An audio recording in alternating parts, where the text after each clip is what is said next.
Great. So what's going to happen is I'm going to be letting people into the room. So I'm actually going to be working on the computer as I'm speaking, but that should be fine.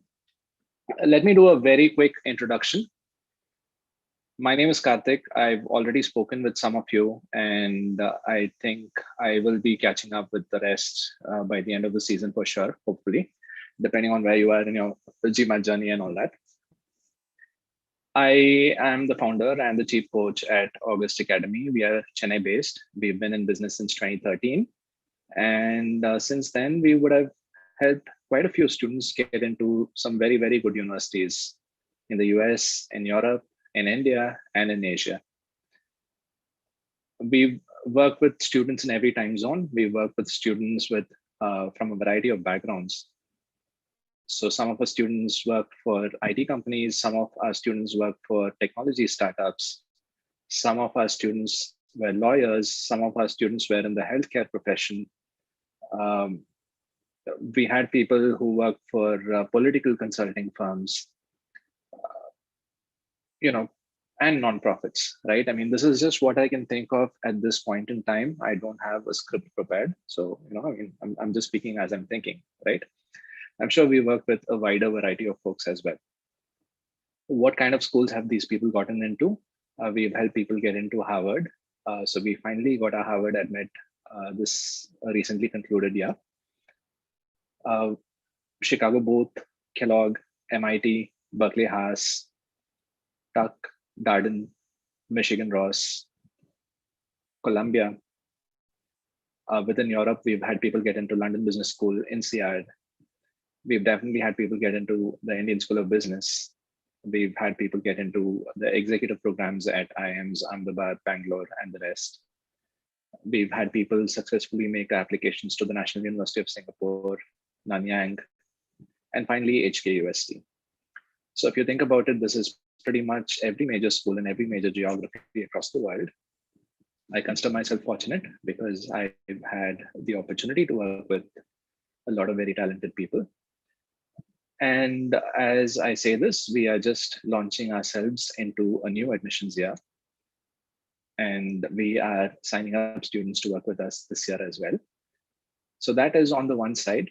But this webinar, which I host every other week, every other Tuesday, is my opportunity to interact with a wider variety of candidates. These are a larger number of candidates from India who may or may not be working with me, but this is still my opportunity to understand what people want and, if possible, try to help them out as well. With that in mind, I think I would be able to take a few questions today. We have budgeted 1 hour for this. I think we have about 15 people, so that should be sufficient for us. And in fact, we can do better than that. The last 2 webinars of this year, it's just been me speaking, right? So that's a little monotonous. I just wanted to see if maybe 2 people wanted to introduce themselves. If people are comfortable doing that, what would an introduction look like?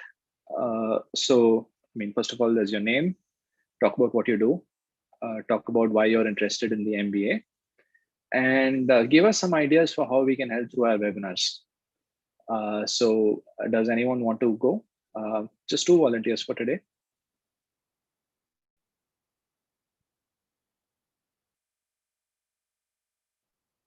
No one?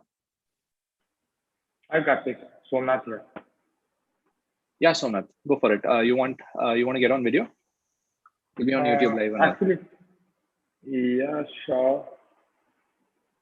Just a second. So we have our first YouTube star of this year, Somnath. And instantly, that's interesting, right? Somnath is the name of my granddad. Okay.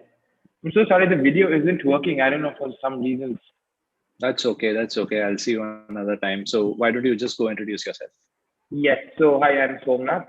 I have worked for I'm an electronics and communication engineer. Worked for TCS. Right now, working at PwC. I'm in notice period right now, and yeah. So I've got offers from a couple of companies now. So I'd be joining one of those in a couple of months' time, and I definitely look forward to do MBA. just to grow in the career. And I look forward to work with you. Thank you, Somnath. One more volunteer for today. I can go. Hi. Hi, Sabyasachi.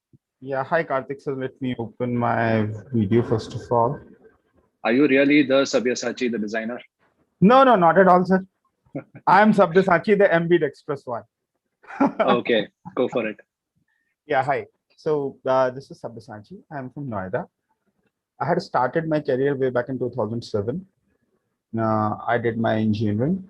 And after that, I have been working with multiple organizations, like service-based ones and product-based ones, and then some startups as well. And currently, I'm working for a company which is based out of Los Angeles. I keep on traveling to US. We do not have any office in India, first of all. So I'm working as a consultant to them because they cannot hire me permanently there because of unavailability of the H1B. And if you talk about MBA, MBA has always been my dream since I was in college. I badly wanted to do that, but once I completed my BTech, parents forced me to like family responsibilities and all that. I got married. Now I'm the father of 2 sons, and with this much of experience, now I do feel that it's the right time. Otherwise, it'll be too late for me to go for MBA. All right. And I would love to get an assistance from you, sir. I've read a lot about you, and it's been a pleasure seeing you live. Thank you. Definitely looking forward to help as much as possible. So thank you, Sabyasachi, and thank you, Somnath. At this point, I think I'm happy to take questions. People can speak or people can type into the chat window. Either way is fine. Go for it.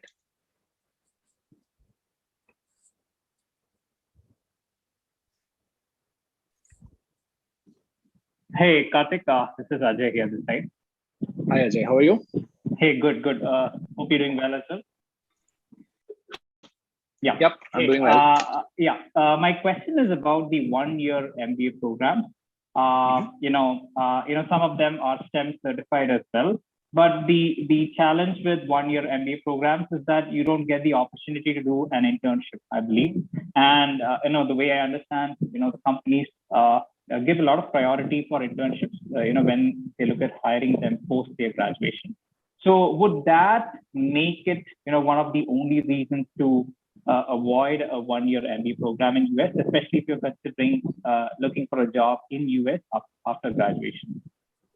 See, most of the flagship one-year MBA programs are in Europe and other territories, right? If you're looking at the US, most of the flagship MBA programs in the US are 2-year programs. And given that situation, if at all a college offers a one-year program, then it is either at the executive level or it is for people with some level of management exposure, okay? So if you have made up your mind that you want to study in the US, then I would strongly recommend that you pick up a 2-year program if you have no prior management exposure whatsoever. If the one-year MBA is a criteria and the US is a criteria, then maybe you can take a few management courses prior. And even in that case, you're right.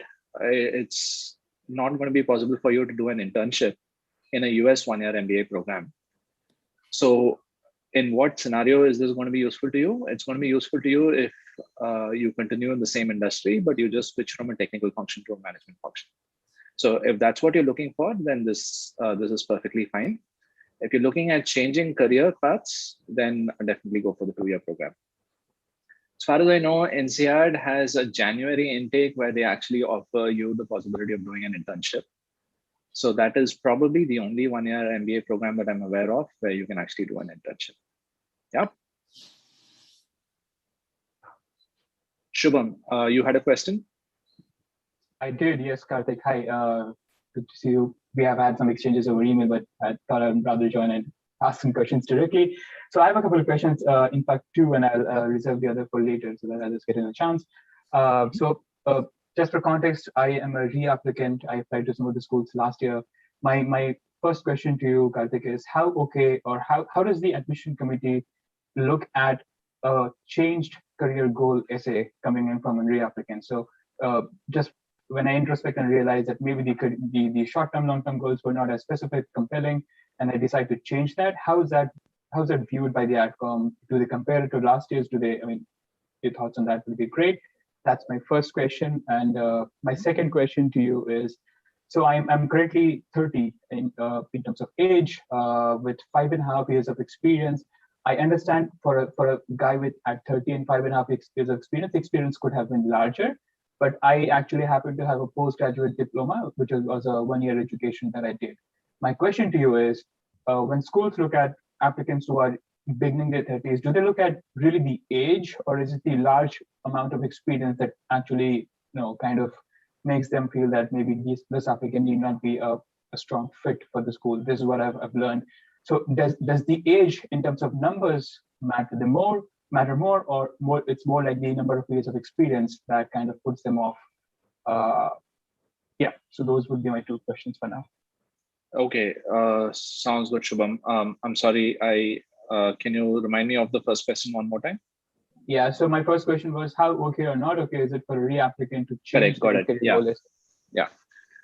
So we worked with a variety of reapplicants so far, and oftentimes the first thing that we go and change is the career goals essay. And the people who work with us have gotten admits and scholarship offers as well from several top colleges.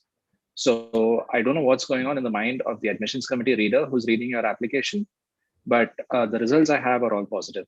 And one of the major things that we've changed in a reapplicant's file is the goals essay, right?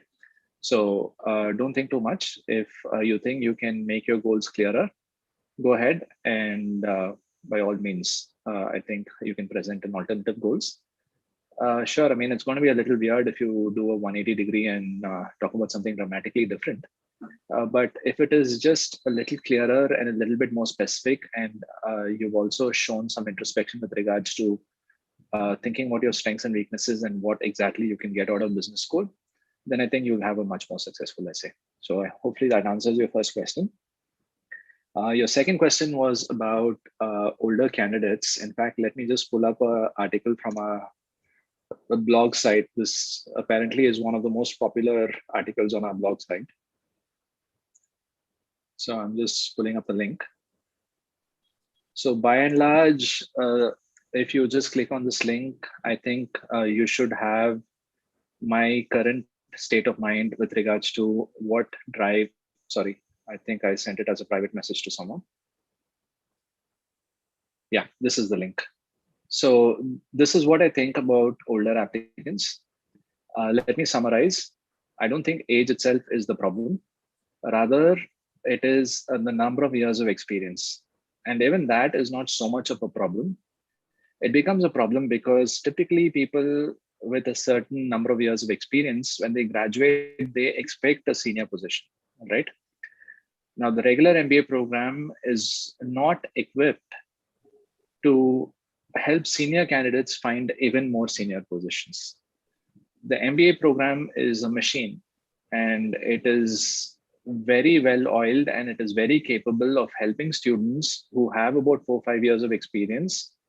It gives them a solid business education and places them in companies around the world in certain business focused industries and sectors. So consulting could be one, financial services could be another, and general management roles in manufacturing and technology. Those could be other possible roles for post-MBA candidates, right?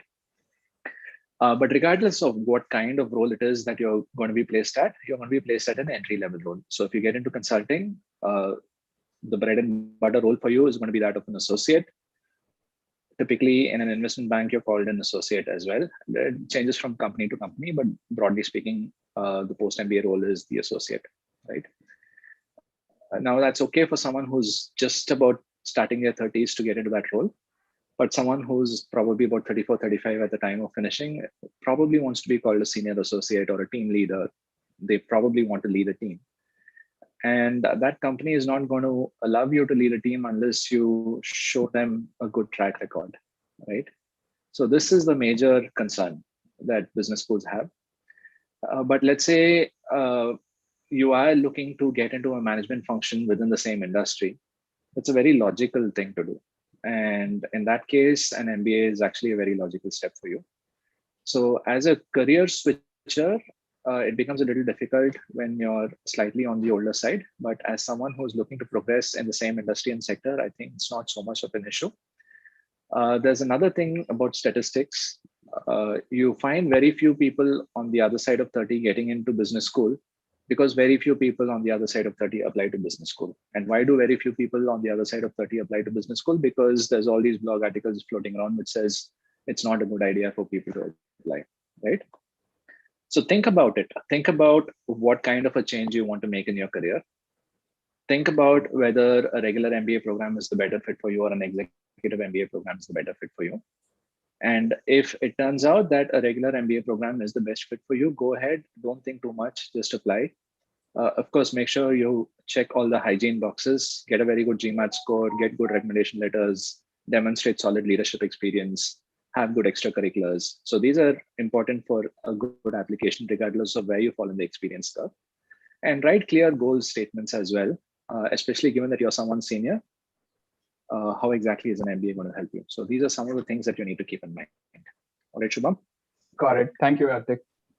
Yeah, I had a question over here, and then I'm going to come back to you, Anurag. How important is the optional essay question that a lot of colleges have for someone with no obvious red flags in their candidature? Should one take a shot at it? So there's multiple points of view on this. Typically, my stand here is that if you have no obvious red flags in your candidature, then don't. Just save people the effort of reading another 300 words, all right? But I'm going to have to take a caveat on this. If you look at Harvard's application essay, their main essay goes along the lines of, is there anything else you would like us to know? Now that looks like an optional essay, but that's actually Harvard's only essay. I believe Oxford has another essay along the same lines as well. Is there anything else I don't know exactly how it's framed, but the sentiment is about the same. Their main essay is there anything else you would like us to know? So in such scenarios where that is really the only essay, please write it. Now, also understand that in the case of Harvard and in the case of Oxford, the idea is not for you to discuss red flags in your application, but the idea is for you to provide context about your application. So in some sense, think about what you've already presented. You've presented your resume, which means they understand what kind of work experience you have, which industry you worked in, which sector you worked in, what function or role you've taken up. Do you have leadership experience? What are your major work accomplishments? What kind of extracurriculars do you have? What kind of leadership do you have in your extracurricular activities? So they know all of this about you, right? What they don't know is the context, why you did what you did, what values drive you, what makes you proud, what is something that you've done in your life that you feel very good about, all right? So these are some of the things that you can additionally discuss in the Harvard or the Oxford so-called main essay, which is not really an optional essay. Now, there are some consultants who believe that, hey, if the school says you can write about anything you want in the optional essay, the real optional essay, that's what we're talking about right now, then maybe you should just use that as additional space to talk about your leadership achievements or something which you've not had the opportunity to discuss. So I am typically of the view that you shouldn't, but there are a good number of people who also think that it's okay to do. At some level, when someone works with me, I leave the choice open to them. I tell them, hey, you know what, there's no real reason for you to write this. But then if the person feels a little uncomfortable and they want to talk about their leadership achievements or something along those lines, I say, okay, fine, go ahead and do it. I've not observed any noticeable difference in the statistics with or without the optional essay when there are no red flags, okay? So when there are no red flags and people don't write optional essays, I still see people getting into very good quality colleges. So I don't see that as a deterrent. So at the end of the day, it all depends on your personal comfort level, okay? I'm going to take one more written question and then I'm going to go to Anurag, I guess. Ashwin says, Karthik, thank you for the session. I have questions around the MIT LGO program. I saw that you had worked with at least one LGO prospect in the past. Could you help answer the following? I'm interested in the civil engineering department for the LGO program, they asked that one of their two mandatory recommendations be technical.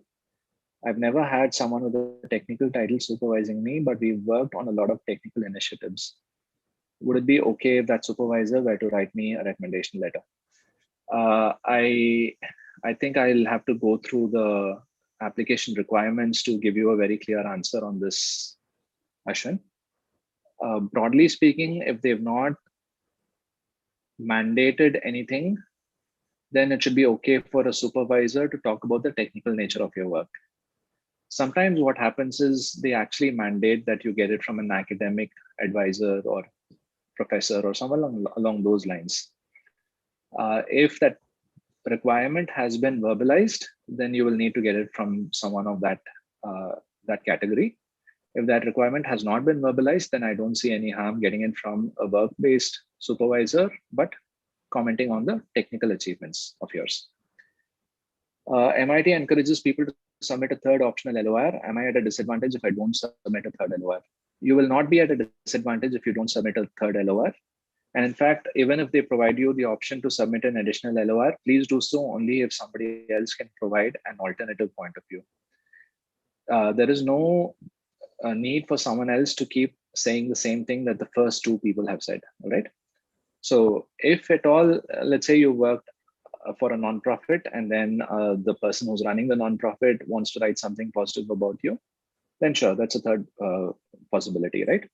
But in the absence of something like that, let's say you worked in one company for 7 years of your career and then you're getting one from your current supervisor and your previous supervisor, I don't think anyone else is going to provide a dramatically different viewpoint, okay?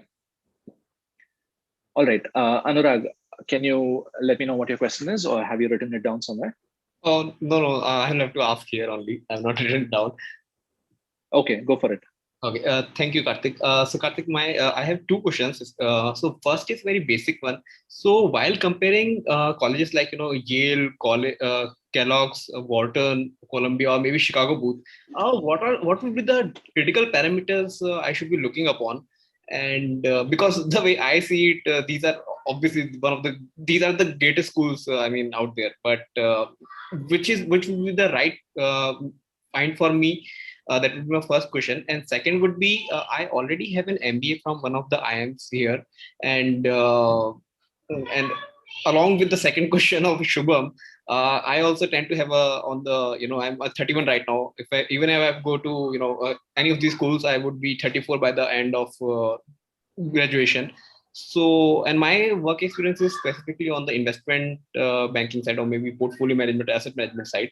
I wanted to shift to MBB kind of role. So I hope that should not hamper my application. These are my two questions to Karthik. Sure, yeah. So the first question is, how do you figure out which college is the best fit for you, right? Yes. I think all colleges are good. So go through the college websites, go through the college's YouTube channels, attend a few webinars. There's a certain vibe that you might get with one college that you don't necessarily get with another college, right? So I'm not going to name any names here, but in previous years, for example, there's a preliminary shortlist that we made for a few people. And then one of the things that I ask my candidates to do after we make the shortlist is to sign up for college events. Of course, in a different day and time, signing up for a college event meant attending the college's reception when they come to your city. So typically all of these colleges would come to Bombay, Delhi, Bangalore. Some colleges came to Chennai as well, and some colleges came to Hyderabad as well. And ISB, of course, did its entire pan-India tour. So this used to happen at some point in time. Over the last year or so, this has all moved online, which is actually a good thing because I work with people in remote locations, especially people in the oil and gas sector, right? And it would have been a horrendous task for them to travel to the closest city. And the closest city, for someone who's in Madhya Pradesh, which is right in the middle of India, it's unclear what the closest city is. Sometimes it could be Bombay, sometimes it could be Delhi. Just traveling to get to the nearest airport itself would have taken quite a bit of effort, right? I work with people like this who were not for whom it was not possible to travel very easily. So for candidates like this, definitely the online webinars made a whole lot of sense. And even for people in a city like Bangalore, you don't have to contend with the traffic or anything of that sort, right? So online events are great. So what happens is we started with the preliminary shortlist, and then people would attend events of colleges on the shortlist. And then they would come back to me and say, hey, Karthik, you know what? People at this college seemed so uptight. They were not very friendly. And yeah, granted, it's a very high ranking college, but I don't know if that is really for me. Yeah. And then suddenly they would walk into some other webinar or some other event and then say, hey, Karthik, this college, these guys are really, really friendly. Guys, girls, you know, I mean, basically students. I'm using that as a non-gender based pronoun. So, you know, people in this college seem really, really friendly. And I think I see a future for myself here. So definitely check out the vibe. A lot of people go with the rankings. Some people go with geographic location. So for example, someone from a tech sector may want to live closer to the West Coast or closer to Boston or New York, as opposed to, or, you know, Austin is a great place for techies as well. Some people want a big city location versus some people wanting a college town location. So these might be minor preferences for somebody. But overall, I think if you're a high performance, high potential candidate, then don't restrict yourself. Look across the top 15 or so, and maybe figure out the best 5 or 6 colleges for you based on where you vibe the most. And of course, there's also the question of where you're likely to get in the most. And these are places where someone like me can help you. And shortlist about 7 to 8 colleges, apply to about 5 or 6. And then the rest all depends on the offers you get, right? So that's the answer to the first part of your question. The location might be one decision-making factor. And after that, location in two aspects, right? One is a West Coast, East Coast kind of location, depending on whether you're a techie or a financial guy or something along those lines. The other is the big city, small town kind of location. So that could be a factor. The college culture, that could be a factor. And what do I mean by the culture? There are some colleges which have a reputation for being very competitive, and there are some colleges which have a reputation for being very collaborative. So depending on where you see yourself fitting in better, that could be part of your decision-making metric. And there's also the more obvious thing about where are you likely to get in. So these would help you make a shortlist before you start the application process. And once you go through the application process and actually land up with about 3 or 4 offers, depending on how precise your shortlist has been, that is when the real decision-making comes in. And typically I see that rankings make a difference here, but branding or ranking equivalently makes a difference. The scholarships that you're likely to get, that makes a difference as well. So this is all post the event, right? Now, with regards to age, the same thing that I mentioned to Shubham applies to you as well. Please read through the link. The second MBA does make things a little difficult, but we worked with a lot of people, especially also from the IIMs, who wanted to get a global degree. Coming back to another question that was discussed earlier in today's session, if you already have an MBA, a 1-year degree may actually be sufficient for you. So Columbia has this 16-17 month program. Kellogg has a 1-year program. Cornell has a 1-year program for people with advanced degrees for which you would be eligible.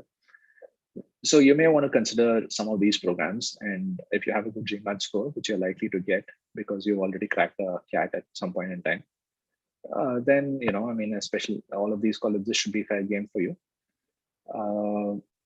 There are some colleges like Tuck and Berkeley, which do not encourage applications from people who already have an MBA. So those are automatically ruled out for you.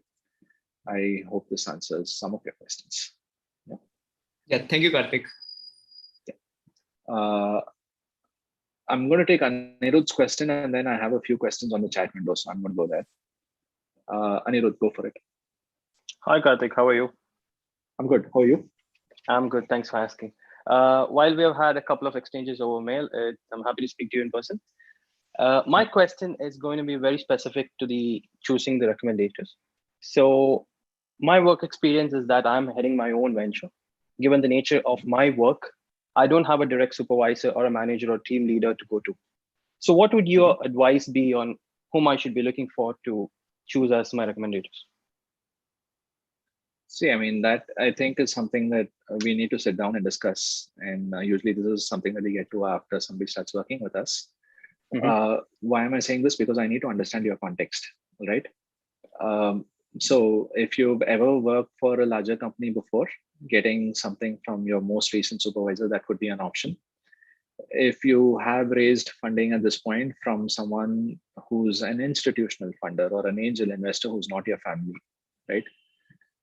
Someone with a reasonable professional reputation on their own. Right. That person could be someone who can give you a recommendation. If you have institutional clients, someone on the client side can give you a recommendation. If you made a board of advisors, then someone on the board of advisors could give you a recommendation. So these are some possibilities I can think of. Yeah. All right. Thanks, Karthik. Yeah. Muskan, do you want to ask your question? Yes, sir. Hi, how are you doing? I'm doing well. How are you? I'm doing good. So, sir, I have almost 4.5 years of work experience and I have an MSc degree from UK. And I'm targeting MBA in US of like 10 to 15 top B schools. My only concern is that I have not written the GRE yet and I'm preparing. And my concern is like, if I give GRE maximum by July 15th, would I get sufficient time to write, because there's so many essays, would I get sufficient time to write essays for like 10 universities? Or am I like going late and I should go for the second round? See, I mean, if you finish by July 15 or so, yeah, I think you may be able to do about 3 or 4 applications in round 1. And the rest will have to be in round 2. I don't see that as a major issue. I think that will help you test the waters in round 1. And, you know, I mean, we'll also get some understanding for how strong your profile is. And most of your applications will be in round 2. Now, I don't know if 10 applications are necessary. Usually my recommendation is that people should apply between 5 and 8. If they're reasonably conservative in their choice of schools, then 5 should be sufficient. If they are a little aggressive, then maybe 7 or 8, because then I would want them to include some safety schools as well. There are people who apply to 10. I mean, I'm not saying people have not done that at all. It's just, you know, it's a lot of work and it's a significant investment as well. But yeah, the more relevant question is, you have not taken your GRE yet and you need some time to prepare. So don't rush it. Take whatever time it takes to get a good score.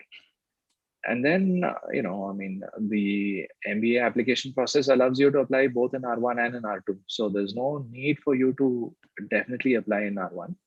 You definitely will get another shot, which is, so R2 is a little more difficult than R1, but it's not very, very difficult. Okay. So take your time, do a good job on the GRE, and then we'll work with whatever time you have left. Is that okay? Yeah. So is it true that if you apply in round 1, you get a better chance of an admit? Very marginally. Okay. I've not seen the result shape up as such in the stats. We've had a good number of people get into R1. We've had a good number of people get into R2 as well. In fact, we've had some people get in R3 as well. So it's not such a big deal. Don't worry too much. Definitely don't apply in R3. Apply before round 2, but take as much time as you need to get a good GRE score. And so what would you recommend, like, should be the minimum GRE score for top, like for, especially for M7 schools? For M7 schools, I mean, it also depends on your profile, but you will need at least a 332 or a 333. That would be the minimum. Okay, so thank you so much. Hi, Vandana. Can I take your question? Hey, hi, Karthik. I hope you're well. I'm well. How are you? I'm fine. Thank you so much for asking. And hello to everybody out there as well. Thank you firstly for taking out the time for our questions. So if I could just start by giving you a little bit of a background, I'm a non-conventional applicant So I've got a PhD basically in life science, and that's from a university abroad, so in Europe. I'm already above the 30 plus age. I'm not going to give you the exact digit, yeah, but I'm above 30, and I would like to make a career change from being in research to the commercial field. Um, Given the fact that I'm above 30, I'm looking specifically at 1-year MBA programs, and I've done some research. So like you had mentioned already, that a majority of these universities are located in Europe, and that's fine by me. So I'm not looking specifically at the US. My primary concern, however, is that I have about 3 to 3.5 years of work experience. I work with an MNC company in the commercial space, but it's not a very high-end management role. It's not got a lot of fancy responsibilities at this stage, as you can understand, since I'm just entering the market. So I would like to know from you, how is this going to impact my application? That's one question that I have. Second question, if I can at this point in time, that I do have a leadership role in some extracurricular activities, whether it's with some clubs or with co-founding like a podcast network or whatever. But I do not have leadership roles in work, like in my present work experience, for example. So that sort of ties up with my first question. So if you could just give me some feedback on that, please, I really appreciate it. Sure. I don't see the first thing as a major impediment. We work with people who work for Fortune 500 firms and also for startups. Now, I mean, as a post-PhD employee, there is a high chance that you're in a research-oriented role. If that is the case, then you need to make a very strong it's case. Not a research role. It's not a research role. It's a very commercial role. So it's got to do with market analysis, market research, competitive intelligence, opportunity leads, things like this. But it's not one of the fancy general manager rules or something No, like that. I don't see that as a major impediment. I think you'll be a good candidate for a regular MBA program. You just need to make a very strong case for why you want to move from the PhD track to the MBA track. But as long as you can make a convincing statement, I think it should be okay. The name brand of the company might matter a little bit. I can't give you a catch-all answer for this, but in 80% of the occasions, I don't see that making a huge difference. Yeah. All right. Yeah. And Karthik, if I can just ask you one last question, please. Like you had mentioned with the letter of recommendations. So for example, let's say I do not want to reach out to my current manager or my current supervisor to get an LOR. So if that is the case, then who's the next best person to go to? Then you should get it from a previous supervisor. From your previous supervisor. So it should be somebody that you officially worked with somewhere. So these are professional recommendations. Your major recommendation should be from the professional sphere. Okay, not somebody that you work with, for example, like with an extracurricular activity or with something. That could at best be an optional recommendation letter, unless you really devoted a lot of time to that activity, right? Which is usually not possible for a lot of us. When we say something is an extracurricular activity, at most we can have somebody contributing 2 hours a week or something. Compare that to about 40, 45 hours at work. So usually the opportunity to make an impact is larger at work, and the stakes are larger at work as well, because you're getting paid, the company is getting paid. So, money is at stake. So usually that's the more valuable recommendation. I've had full-timers from Teach for India and Make a Difference, right?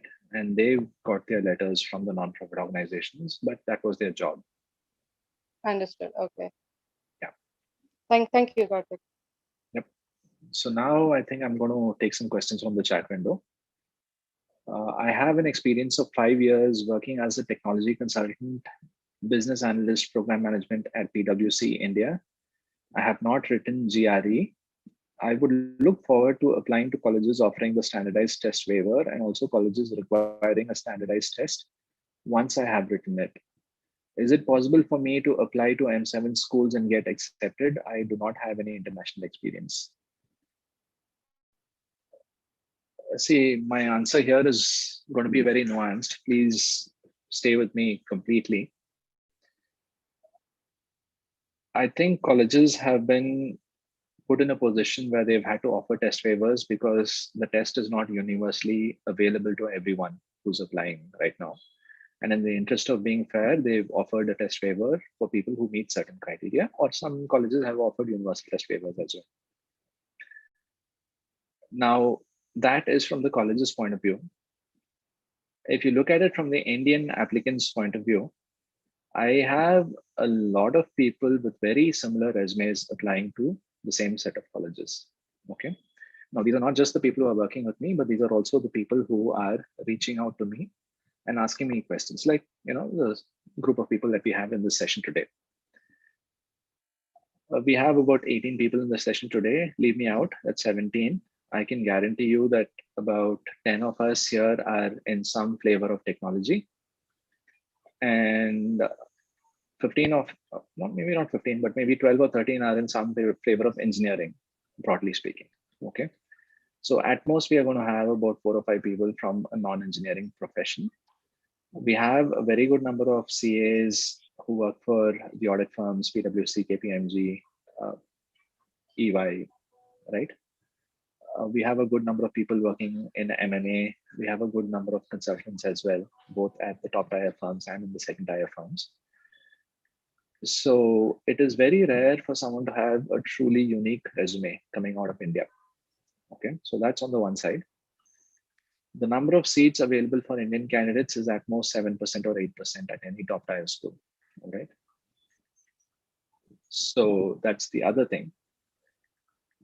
The third aspect here is, in spite of all the difficulties with regards to taking a test, I still have a good number of candidates approaching me with 750s and 760s.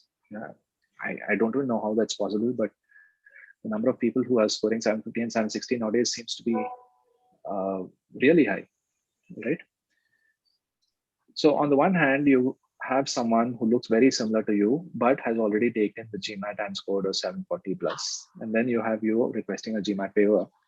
Yes, the college is going to be fair, but at some point when it becomes very difficult to decide between you and someone else, they're probably going to say, hey, the other person has a GMAT score, so why not just go with the other person, right? So as an Indian applicant from a fairly mainstream profile, I don't think the GMAT waiver is going to be working in your favor. I'm not going to be discouraging you from applying to colleges. Definitely, yes. If you want to do it, please do it.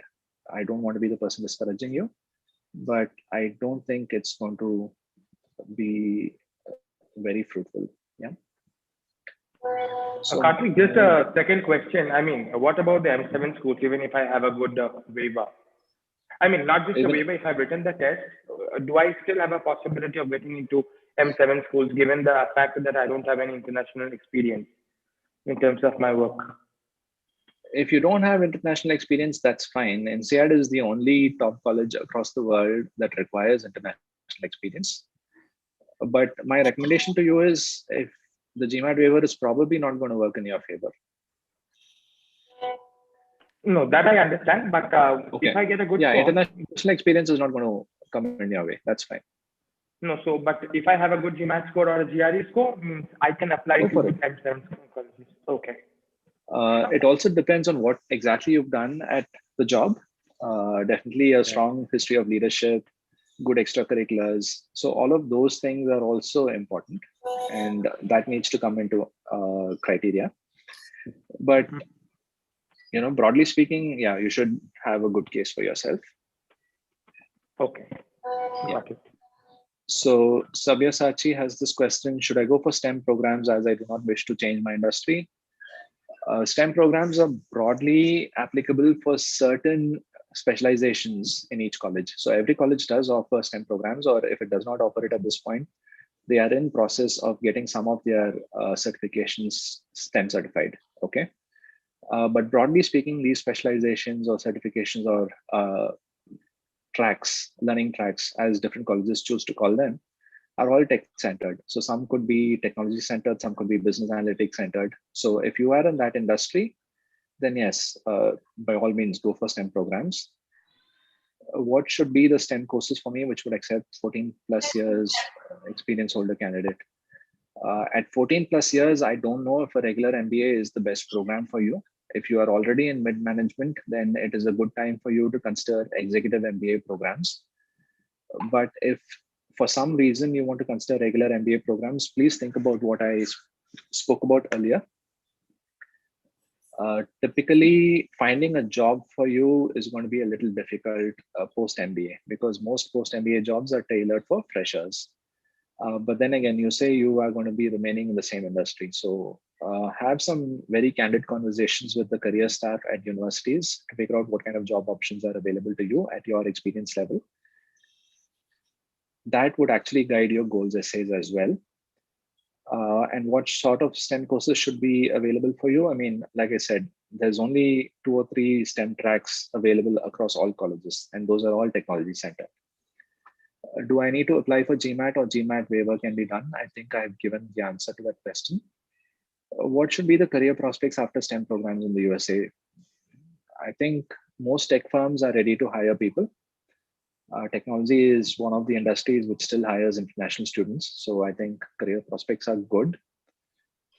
Definitely there's some uncertainty with regards to the H1 and all that, but whatever is applicable to everyone applies to you as well. So you don't have life easier than or more difficult than anyone else. Someone else has a question. Should I go for STEM programs or regular MBAs, as I do not wish to change my industry? I don't think it makes a difference. Most colleges will have certain specializations STEM certified by the time you graduate, which is going to be 3 years from now. And if you are in the tech industry, chances are very high that the specialization that you pick up is the specialization that is going to be STEM certified. So I don't think that's going to be an issue for you at all. Yeah, I think some of these questions I've answered already. Shubham has a question. Hi, Karthik. Can you share your thoughts, predictions on the competitiveness of this year's admission cycle versus last year's super competitive admission cycle? Yeah, thank you. If I could predict this, and if I could predict a few other things, I think I would be in some other business and I would be making a lot more money. But I think this year is probably not going to be as competitive as last year. So if I looked at it from, let's say, 2015 onwards to 2019 onwards, right? So the number of applicants was increasing year on year, but perhaps not by a lot or a significant percentage from the last year to the current year, right? Last year, the number of applications went up, and I understand that this could have been because of 2 or 3 major factors. The number of deferrals that programs offered previously actually allowed people to apply a second time to some schools. So that was happening, even though it wasn't widely advertised. There were some concerns about the economy going into a deep dive. And whenever that happens, people prefer to wait it out in college rather than be jobless in the workforce, right? So these were 2 of the major reasons why the number of applications went up. At least that's what people think the reasons are. Now, this year, I think COVID-related uncertainties are going to be relatively fewer than last year. By and large, we expect the world to be functioning normally next year. So I think COVID-related uncertainties and the associated economic uncertainties will probably not be as many. And colleges have understood the whole deferral game. So I don't expect a lot of people to defer from this year to next year as well. As a result, I think this year is probably going to be more competitive than 2018 and 19. So compared to those 2 years, this year is still going to be competitive. But compared to 2020, I'm talking about the application year. Compared to the 2020 application year, we'll probably be a little less competitive. Okay. Some schools have a reputation of assigning greater importance to GMAT scores than they openly admit. Okay. I've heard such schools are Ross, Darden, Yale. What are your thoughts on this based on your experience? I think most top 15 US schools require high GMAT scores. Top 7 US schools, if you look at the averages are around 730 or 732, right? I mean, that's not Indian candidates, that's candidates from all over the world, including the US, including Africa, including China, right?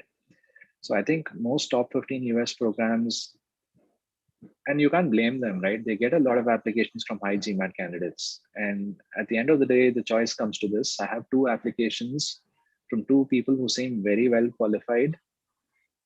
They belong to the same industry, they belong to the same sector, they have similar roles in their organizations, they have similar number of years of experience. One has a higher GMAT, one doesn't. Like when all else is the same, why don't I just use the GMAT to decide which person to offer the seat to compared to the other person, right? I think that's where the decision point comes to at the end. So as an Indian applicant for a top 7 program, you probably require a 750 plus. For a top 15 program, probably a 740 plus. That is by no means sufficient. You also need a good profile. But having said that, I've had people get in this very ultra competitive year. I had somebody get into TUC with a 730, right? So I'm very kicked about that. I had somebody get interviewed at Darden with an application waiver. So everything that I said about the application waiver, that's just the standard advice I give people. And sometimes my students push back and say, hey, Karthik, I understand the standard advice, but I still want to go ahead and take a risk. So please do this for me. And then I indulge them. And one of my candidates did get interviewed at Darden with the waiver. But after that, it didn't move much. There was a wait list in round 2, it was waitlisted in round 3, and eventually it became a reject, right? But the long wait list, I believe, my personal belief here is that was just them giving my candidate time to take the GMAT and present a good score, right? And if that had happened, he was waitlisted across 2 rounds, right? So that's a total of around 6 months or so. If in that period of 6 months he had presented that 740, I think that waitlist could have been very easily converted to an active. There's another question here. I'm sorry. Does someone have a question? No. Yeah. I see a few raised hands. If you don't have a question, please unraise your hand, right? Hi, I'm a polymer engineer with 9 years of experience in business development and marketing. I've scored a 730 on the GMAT and looking to secure an admit to a top European school, Germany and Netherlands being the chemical hubs are top priorities. I have a low GPA of 2 to 2.5. How do I overcome this and position myself? First of all, I don't know how you're converting this GPA. In India, most schools offer a GPA on a scale of 10 or a percentage system on a scale of 100. So please don't do a conversion, okay? 70% is not 2.8. 70% is actually close to 3.3 or 3.4, all right? So if you wanted to convert your GPAs, the best way to do it is to actually pay money to this organization called World Education Services and get them to do that for you, all right? But if you really did have a 4.0 scale and your GPA on that 4.0 scale is 2 to 2.5, then that is actually not great. That's a very bad GPA. One way to do this is, yeah, you've got a good GMAT score. I think that should offset your low GPA by a little bit. And there are people who recommend that you should sign up for some certification programs. This could be MBA Math, or this could be an online Coursera edX kind of certification, which is analytically heavy. And then you get a good grade on that. So that's one way to do this. If your job is very intellectually challenging, then you may want to write an optional essay talking about how intellectually challenging your job is. So these are some of the options that you have. Someone else has a question. How wise will it be to start my application process right away for R1, R2 application this year? I'm yet to appear for the GMAT and preparing for the same. I'm planning to appear for the GMAT in the end of August, early September. I'm afraid I won't have a lot of time to prepare for 4 to 5 business schools if I start applications after I give my GMAT. Yeah, I think that is reasonable. It takes about 3.5 months for us to put together about 5 to 6 high quality applications. And it is true that if you reach out, actually, if you reach out at the end of September, we probably have just enough time. But any time after that, and we are going to have to make some very tough optimizations. So it's definitely going to be very challenging if you reach out after that. But to a large extent, we have an internal policy with regards to August Academy itself, that we would probably not want to start an engagement till somebody is done with their exams. There's a very, very, very simple reason for this. We charge people in advance, okay? And at this point in time, we charge people around 2.4 lakhs plus 80% GST. That comes to very close to 3 lakhs for a 5-school comprehensive package, which includes everything. On the 3-school package, we charge 1 lakh 80 plus GST. That comes to just a little more than 2 lakhs. This does not include interview prep. So interview prep would be another 30K or something additionally on top of this. It's a significant sum, right? I acknowledge that and I recognize that. Our pricing model is based on the fact that we don't work with a lot of candidates every year. We work with a very limited set of candidates. And because of that, we can offer more attention to our candidates, but we also need to charge a little higher. For the kind of results that we have, I think we still are charging less than some of India's premier admissions consulting firms, right? We have the same results or even better results, but I think we are charging about 1 lakh or so less than that, right? So let that be on the one side. Regardless of whether it's more or less, I still think it's a significant amount, and we are going to be charging that in advance. And in order for us to do that, and in order for me to sleep at the end of the day, I need to have the confidence that I can deliver to you, right? What has happened in the past is we signed up people before the GMAT and we allocated time for them. And then they went into this GMAT prep journey, and then they did not return with the score that they wanted to get. It's not a score that we wanted them to get, it's the score that they wanted to get. So they set artificial targets. They set targets for themselves saying, hey, I want to score a 740. And then they would get a 710, which is a perfectly reasonable score, right? Now, there are a good set of schools that you can apply to with a 710, okay? So if you had a 710 as an Indian male applicant, you may be able to get into a school that's ranked somewhere between 25 and 35 in the US. But I think this is a major mental adjustment that these candidates had to make. And because they were targeting a 740 and a top 20 college, I think making that shift was very difficult for these candidates. Right? And so it put us in a very difficult position. I mean, do we have to make a refund? How much do we have to make a refund? You know, you have to understand that it's a little difficult for us as well, because once we allocate time for one candidate, we actually say no to other candidates, right? And so it becomes a little unfair for us not to continue, if you decide not to continue that engagement for no fault of our own, right? So just to avoid such scenarios, we decided that maybe it is best if we focus on working with candidates after they are done with their GMAT, because that will give you some peace of mind. If you have a 710, you know what kind of colleges are possible with a 710. And when you come to us, you're either prepared for it or you're not prepared for it. Okay, if you're not prepared for it, then we're not going to be working together. But if you're prepared for it, then we are happy to work together, right? There is nothing with starting the engagement with a certain set of expectations, and then midway, the expectations have to be reset because your GMAT is not up to par, right? So this is a problem that we used to face in the past. And in order to avoid this problem, we decided that we would work with somebody only after their GMAT is done. There are some very rare exceptions to this. We found that there is usually a very high correlation between people who've taken the CAT and the kind of GMAT scores that they're likely to get. So almost all people who've cracked 98 percentile in the CAT, we found that at some point in time, they are going to get 740 plus on their GMAT. Okay. So if you tell me that that's what the CAT score you have is, then sure, I am happy to accept that as a proxy. And likewise, you know, other equivalent proxies.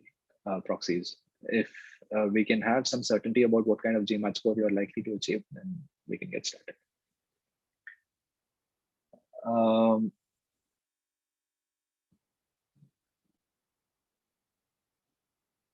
Yes, thank you for that message, Shubham. I recognize that. Yeah. So Siddharth has a question. Hi, sir. I'm applying to ISB's flagship PGP program in R1 this year, and I would like to discuss the packages that I can go to take this forward. Please let me know if we can have a conversation to discuss this. Happy to call you as per your convenience. Sure, Siddharth. We'll definitely have a conversation on this. But the GMAT related discussion that I just mentioned, I think that is applicable for you as well. It would be best for us to have the discussion after the GMAT is in place, right?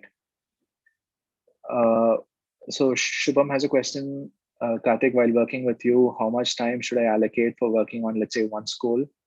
Need to know this information to understand by what time I should get done with my GMAT retake. Is July end okay? So here's how the timeline is going to be panning out. For the first 1 month, you're going to be doing a lot of very foundational work. You will not start on colleges or applications. After this is done, you may take about 15 to 20 days for the first college and maybe about 12 to 15 days for the second college. From that point on, you may need about 10 to 12 days for each college after that. So the first 1 month, you may not have done anything at all. In 45 days, you'll be done with one college. In 2 months, you'll be done with two. And in 3 months, you'll be done with 5.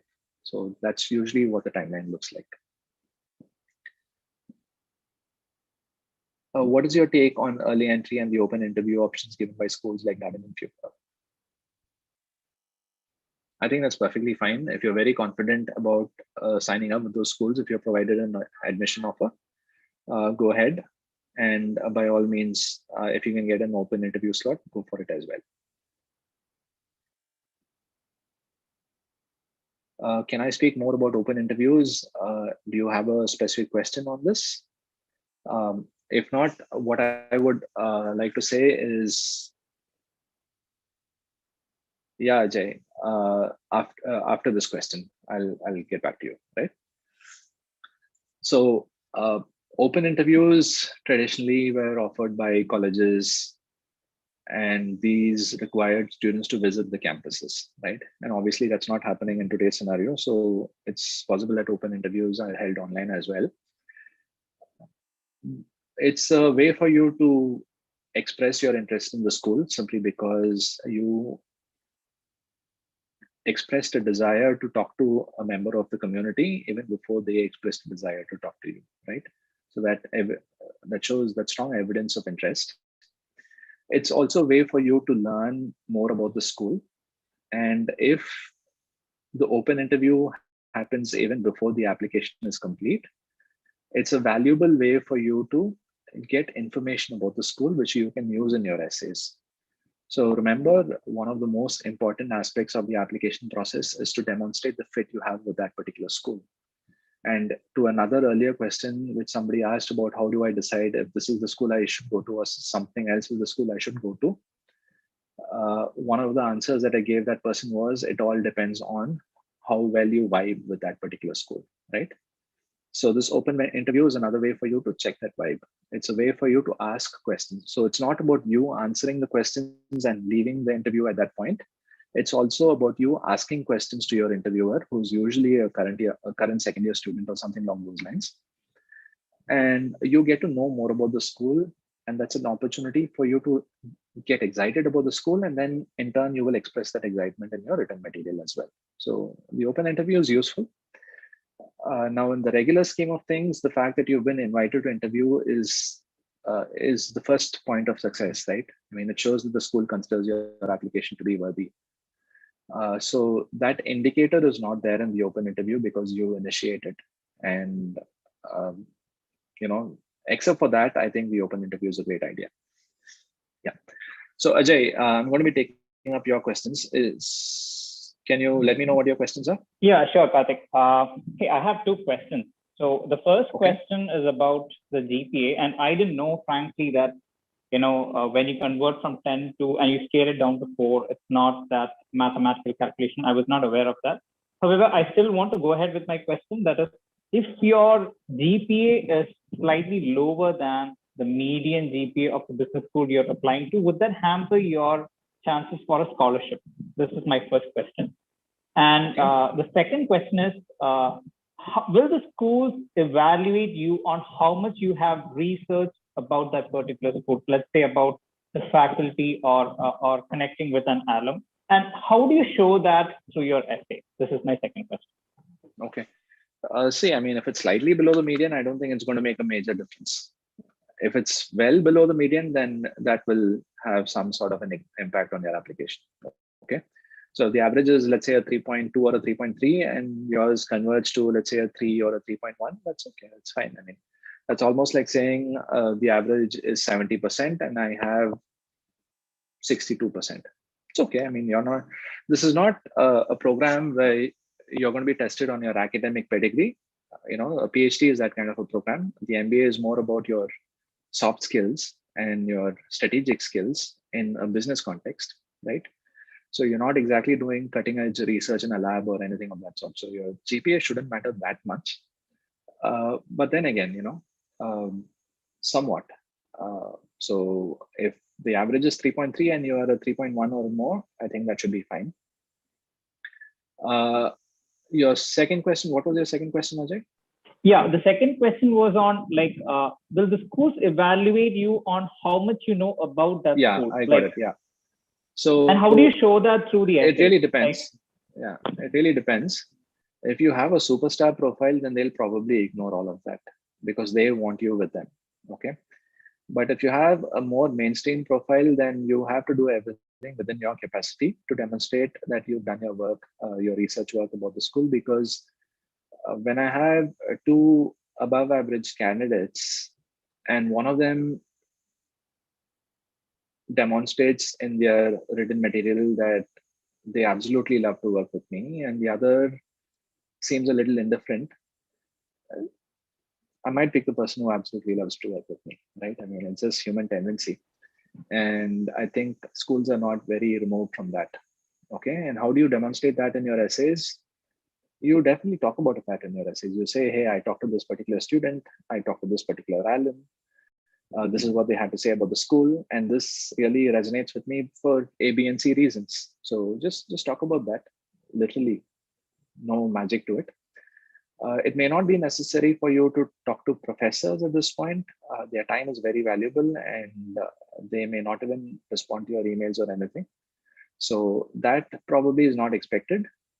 But nowadays, a lot of schools are offering these master classes online. So maybe you should sign up for some of these master classes. So that will help you understand what kind of pedagogy a professor associated with that school follows, right? And then you can write about it. You can say, I attended this online class and it was great for D, E, and F reasons. Yeah. Thank you, Karthik. That was helpful. Yeah. Thank you. Yeah.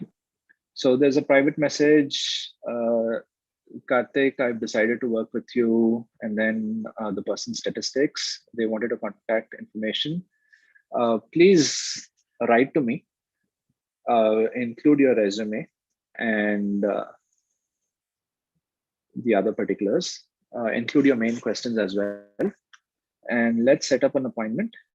Let's discuss and then we can take it far from there. Definitely happy to work with you.